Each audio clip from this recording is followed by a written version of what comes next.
Okay, so I didn't do a video on it, but I took this out for kind of a quick day trip to my closest sand dune spot.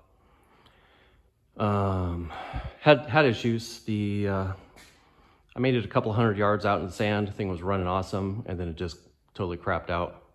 And I lost a fuel pump. So I just got done replacing that. New pump, all new filters, kind of went through some other stuff. I pulled this access panel off of my fuel cell and just made sure there was no stuff in the tank. Cleaned it out. And so what I'm getting ready to do now is my first rallycross event for the season. Got caught with my pants down here a little bit. I had signed up for an event, but it was fully booked up. And I just got an email saying I had a spot. I put myself on a wait list. But I guess, I don't know, this is a new organization to me that I haven't used before or ran with before. And I kind of had written off this event because I hadn't heard anything. But, you know, like I said, I got an email saying I have a spot now. So now I'm kind of scrambling. Like I said, I got the fuel systems all been gone through. The guy that tunes this is going to come over again tomorrow night and just double check. We may have kind of tuned this to a pump that was on its way out, so we just want to double check that everything is still good. We did test the pressure during the tuning, the tuning process, but maybe the pump was already failing.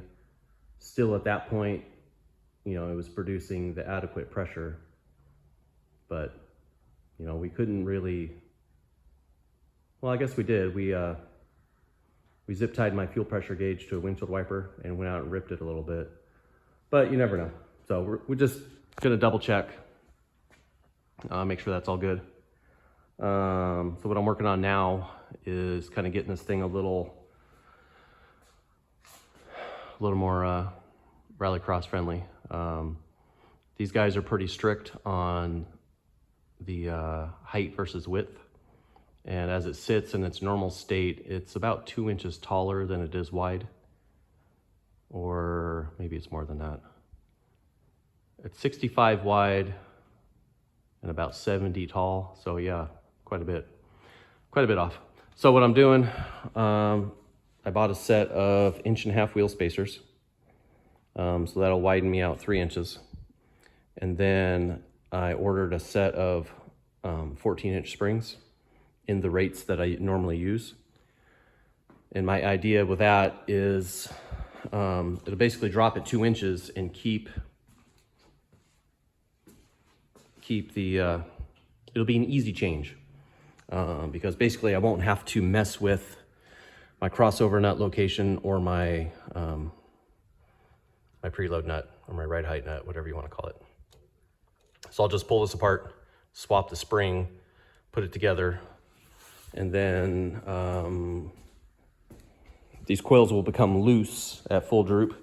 So I have 4 straps that are also 2 inches shorter. And this should get me basically right there. It should be just a hair wider than it is tall when I'm done by my math.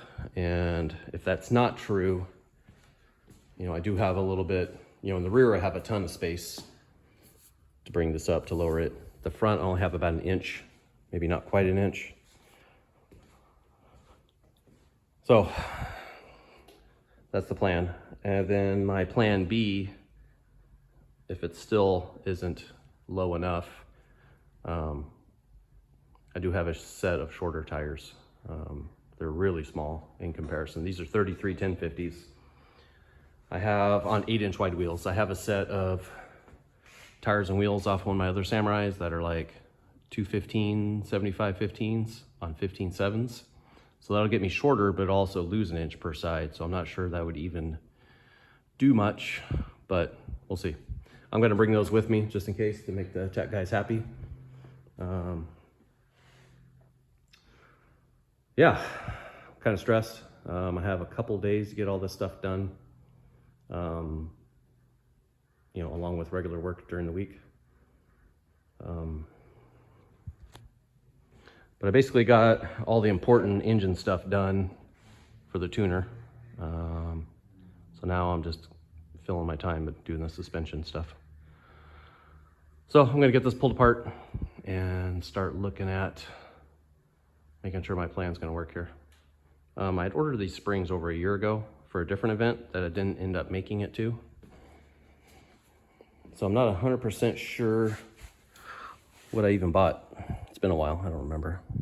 So these springs have little tiny markings on them, so I gotta find out what they are and put them in the appropriate spots. I know the fronts are correct, but I did do a spring change in the rear since I ordered these.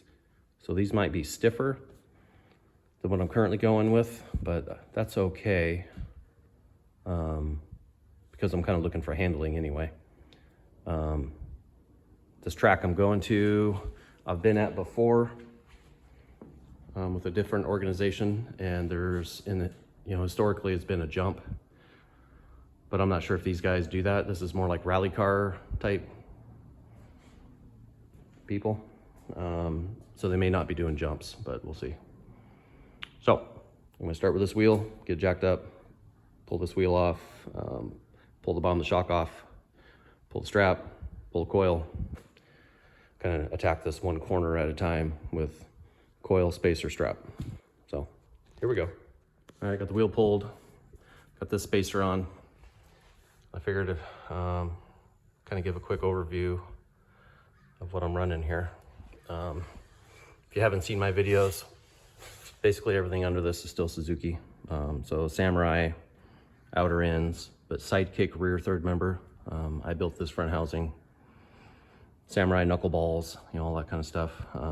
It's got 2.5 188 wall tubes and 3-link track bar, drag link.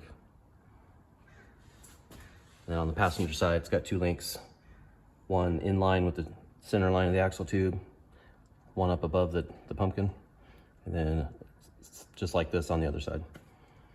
And then 2x14, 2-inch diameter, 14-inch travel coilovers. They sit approximately mid-stroke. So I have about 7 inches of up travel and 7 inches of droop. It's got a 1-inch sway bar. I don't remember the width. I think it's like 34 inches. It runs right through here. It's very soft with how long this arm is. But for this car, that front sway bar is absolutely necessary. Otherwise, it's very, very tons of body roll. And that's with running the stiffest springs I can get on it, sitting down 7 inches into the travel, which is basically the spring rate I'm still running. That's something I'm gonna work on one of these days, is kind of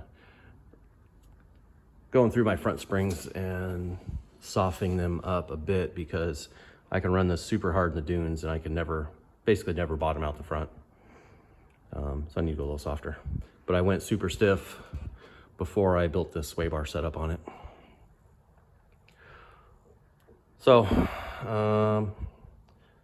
got the spacer on.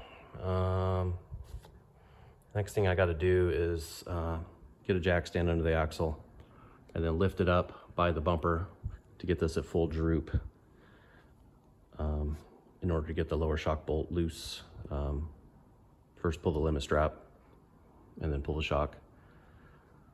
And then I think these springs come loose at full extension. I don't think I have to mess with the preload collar or compressor or anything, but it's been a little while since I've had these apart in the front. And something I'm gonna do too soon. I've done some videos on shock tuning, but I'm gonna pull these out and kind of do a valving change as well. Because my second race I did at King of the Hammers, the first race was so short that I didn't really have time to kind of get the suspension dialed. But by the second one, did quite a bit of work to it. And I stiffened up the valving, reduced the free bleed mostly, to try to get the handle better. And now, I mean, it's pretty good, honestly, but I feel like I could get a little more of a supple ride by basically softening the shocks back up a little now that I have this sway bar. But, you know, for like the rallycross, it's actually been pretty good. I've been pretty happy with how it handles. So I've been a little afraid to mess with it, but, you know, just gotta do it, see what happens. Sway bar arms are adjustable. It's not a very big change, but you can feel it. It's enough. So yeah, so I'm gonna get this up on a jack stand and pull the shock loose. Okay, so I've been playing around with this. I think I'm gonna change my mind. I don't know. So this side I already took apart and I put the 2-inch shorter spring here.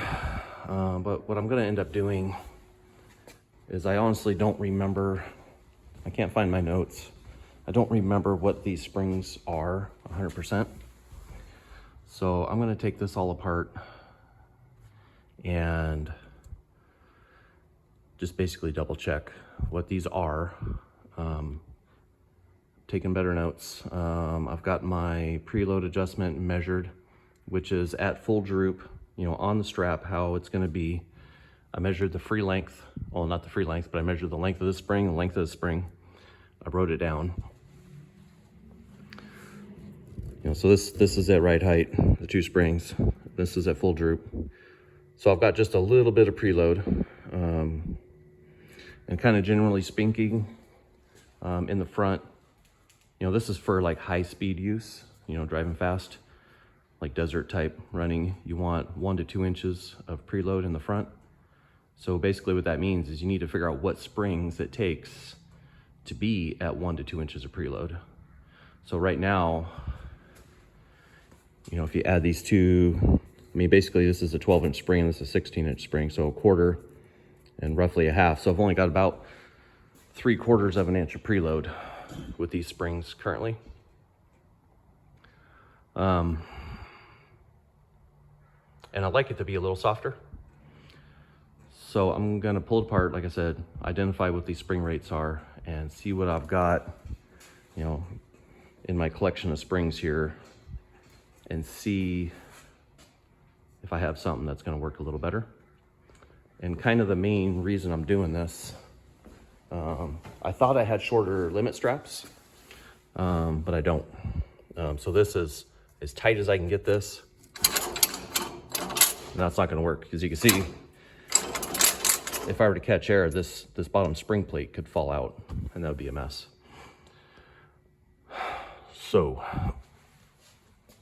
my goal is to basically get a little softer spring in there, and then hopefully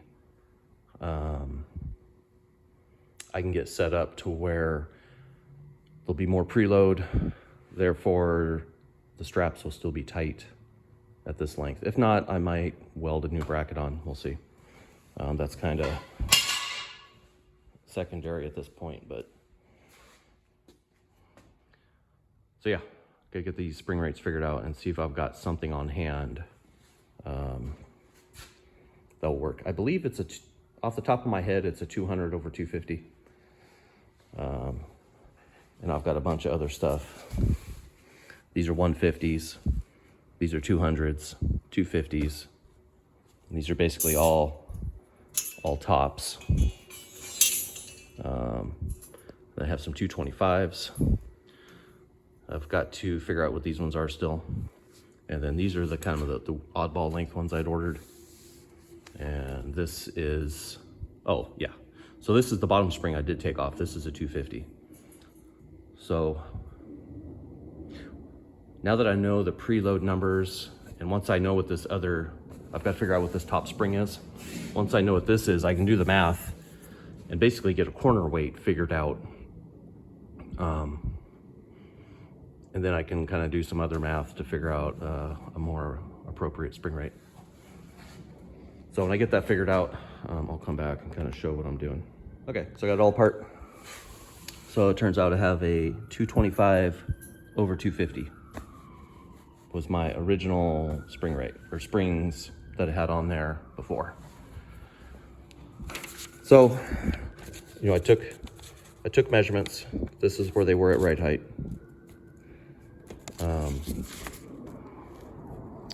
So to figure out your combined spring rate, which you need to know, so 225 over 250 is what I had. So you take 225 times 250, and you get this number, and then you divide it by, so you top and bottom spring multiplied together, divided by top and bottom springs added together. So 225 times 250, 56, 250, and then 225 plus 250 is 475. Then you divide 56, 250 by 475, and you get 118. So that's my spring rate with the two springs working together. Then if you're not familiar how this works, as this plastic divider comes up and it'll hit this stop, it's called a secondary nut.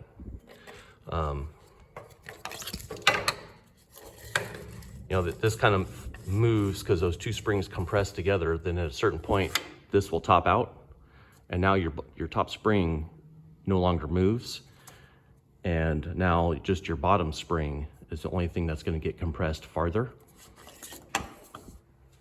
So your spring rate, well, my spring rate in this case will go from 118 to 250, and that point is adjustable. So the idea of it is, trying to get a soft spring for supple ride, but before, a certain point before you're bottoming out, you want this to hit first, so your spring rate ramps up to slow you down from bottoming out. In my case, I just use on-shaft foam bump stops. So I have it set up to where about 2 inches before it bottoms out, this hits, and then I have my stiffer spring rate to help slow down the movement so it doesn't bottom out as hard. So that's the idea with that. So now knowing the spring rate number and knowing how much the springs were compressed at ride height, I can do some math. So basically this stack together, free, is 28 inches tall. At ride height, the stack was 22 1/4 tall, so you subtract that. So I ended up with 5 3/4 inches of compression on my springs at ride height. So that basically means this corner of the car has got 678.5 pounds sitting on the springs. So it's kind of cool if you've got decent quality springs that are a known rate and you do some measuring, you can basically weigh your car just on how much the springs get squished. I mean, it's probably not 100% accurate, but it's close enough. And it also does not account for anything under the springs. So your tires and wheels, your axles, roughly half the weight of your control arms and stuff. It doesn't count that stuff. But for figuring out your springs, you want to know your weight without those things anyway. So what I'm going to do now is now that I know the weight, I'm going to do this math again with a couple different combinations of different springs and see if I can come up with something I like a little better. Because I know I had basically 3/4 of an inch of preload, which is basically squeezing the springs when you're at full droop. That's the preload. Some people get confused and they think this distance is your preload. That has nothing to do with it. That's just where the nut happens to sit. The preload is how much your spring pack or stack is being squished or preloaded before the weight of the car is on it. If you've ever done like a front wheel drive car, put new struts on it, and you got to use a spring compressor, you'll notice that the springs are very preloaded onto the strut before the weight of the car is on them. And that's, trying to accomplish the same thing here as a soft ride, comfortable ride, whatever the engineers are trying to shoot for. So I'm gonna kind of double check what I've got here, and play with some numbers in the calculator and see if I can come up with about another inch of preload. So I basically need another stack that will give me, you know, about 6 3/4 or 7 inches of compression with that same weight on it. So I'm gonna play around with that and let you know what I figure out. All right, so I ran through a couple different combinations. Where we at? So this is my original, 118. Basically, it squishes. This isn't the preload number, but this is my like right height compression. So that squeezes the spring stack 5 3/4. Kind of one step down on each spring. 200 over 225. That gives me a 105 spring rate and 6.46. So that's another 3/4 of an inch, roughly. And then unfortunately, the next jump I have would be something like this, which you don't want these too. I think roughly the rule of thumb is you never want your top spring more than 100 pounds lighter than the bottom spring or something like that. That drops all the way down to 93-pound spring and then gives me 7.29. So that would be almost, I mean, I don't know. I'm tempted to do this one, but my gut tells me I should do this one. It's kind of a pain in the butt to do this on the front of the car, so I don't want to do it twice. So that'll give me another 3/4, and I'm hoping, my dilemma is I'm trying to get my ride height down 2 inches and still have enough preload that my limit straps hold things together without having to weld new tabs on. But I'm kind of tempted to do that anyway because this was a dumb move I did. My limit strap mounts to my link bolt. So anytime I need to take this off, I have to pull the bolt that holds the link on. So that's kind of stupid. So I might weld a new tab on the axle so that the limit strap uses its own bolt. I gotta just cycle the steering and see if I've got space to do that. I think I do, but it's kind of a bummer. I wish that bolt, I wish they didn't share the bolt. This side I could spin the bolt around so I'd only have to pull the nut, but on the diff side there's not space to run the bolt from the inside out. So that's a bummer with a Samurai. It's just so tight, not enough room for things. But so what I think I'm gonna do,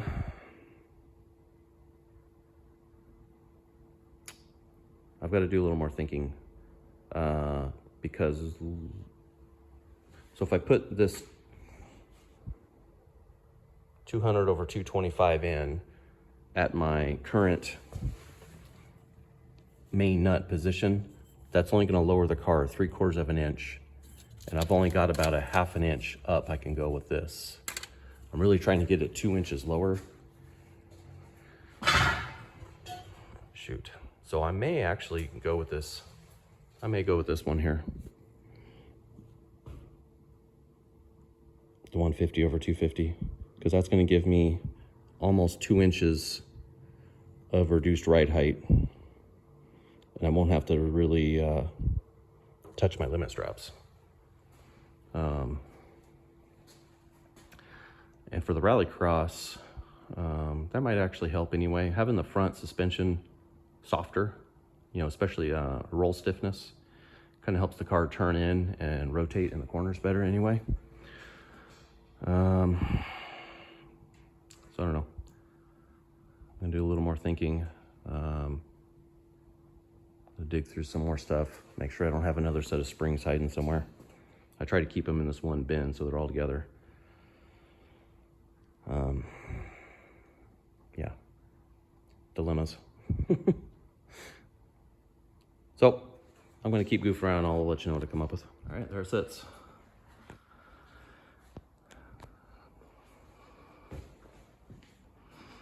Definitely looks a lot more stable.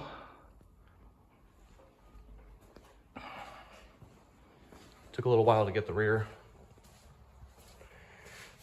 but sitting down, it's level.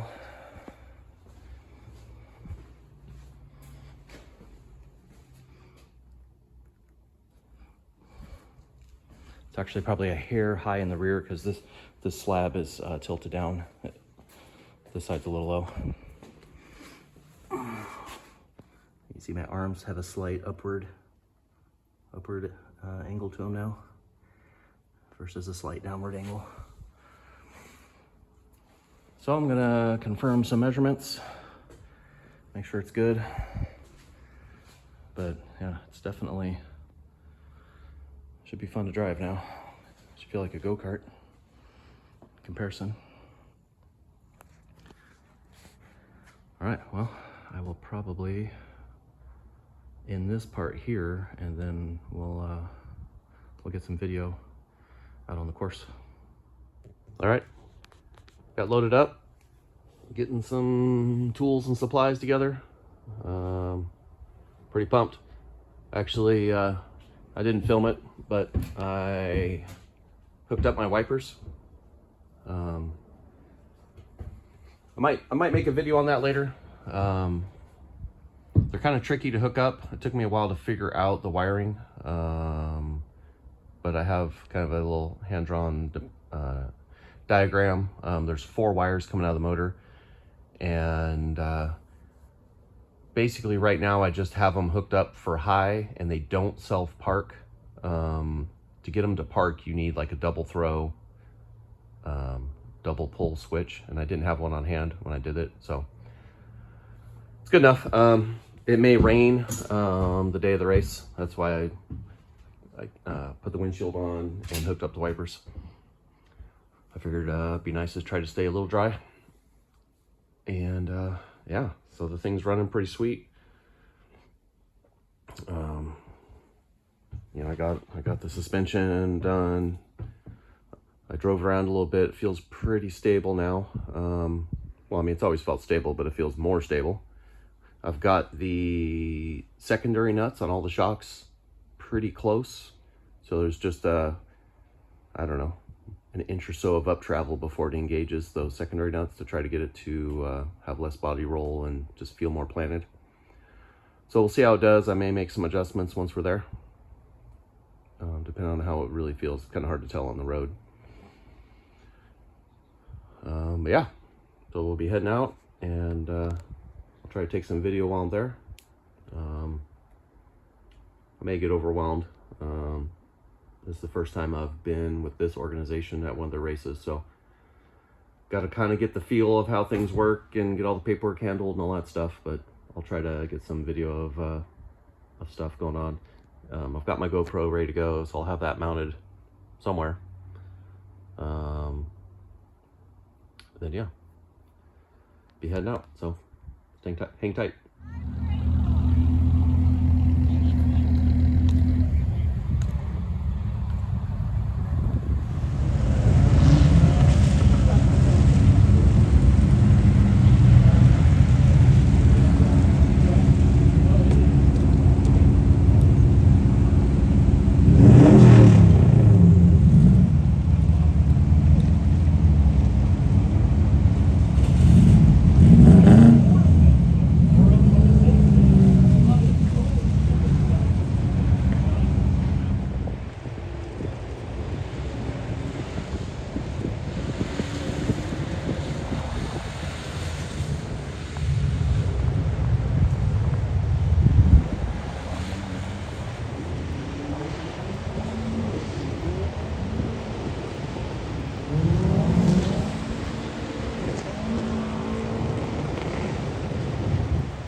Now for the fun part. This thing is disgusting. I made some little fill-in panels. Not sure if they helped, but they certainly held a bunch on top. Oh yeah. All that would have been on the back of our heads, so I guess that helped out some. But look at this. Yuck. I'm not sure if I can get into this without destroying my clothes. It was a sloppy, sloppy mess. Having like 9 inches of tire stick out definitely doesn't help.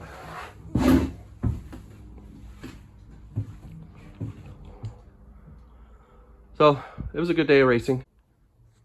Okay, back home after the event. You see, I didn't get that much footage. Unfortunately, I was all wound up getting through tech and trying to figure out what to do and where to go, being that this was a new event for me. And I forgot to put the GoPro on my helmet. And we got lined up and ready to go. Then it was too late at that point. So luckily my son came to watch and he got that footage you saw. So anyway, so the event went pretty good. It was pretty easy to get through tech and you know, all the little detail stuff you got to do, the paperwork and all that. And as you saw in the one little clip, you know, it's a rally event, so it's basically Subarus and a couple other cars, but pretty much all traditional rally cars. So I was kind of the one weirdo there, which was cool. Everybody was super welcoming and kind of stoked to see this thing out there. I got a little bit of a stern warning from the tech guys, like to keep it on all fours, but I played dumb, like, what? Suzukis don't roll? What are you talking about? Yeah, the turbo, the motor, all that worked really well. But unfortunately, the second corner of our first run, I lost power steering. The belt flew off again, and so apparently my idler pulley was not the fix.